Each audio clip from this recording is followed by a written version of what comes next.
من بیا منو یاری بکن، گونه هم خشکیده شد کاری بکن، غیر گریه مگه کاری میشه کرد، کاری از ما نمیاد زاری بکن.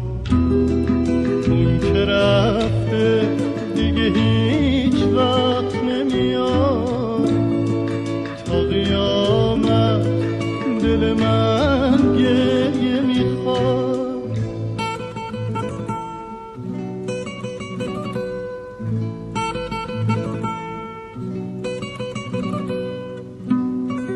هرچی دریا رو زمین دار خدا، با تموم ابرای آسمونا، کاش که میداد همه رو به چشم من، تا چشم به حال من گریه کنم.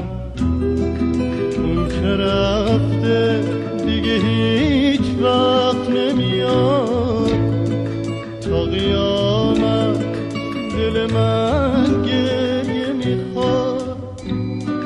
قصه گذشته های خوب من خیلی زود مثل یه خواب تموم شدن، حالا باید سر رو زانوم بذارم، تا قیامت اشک حسرت ببارم. دل هیچکی مثل من غم نداره، مثل من غربت و ماتم نداره. حالا که یه دوای دردمه،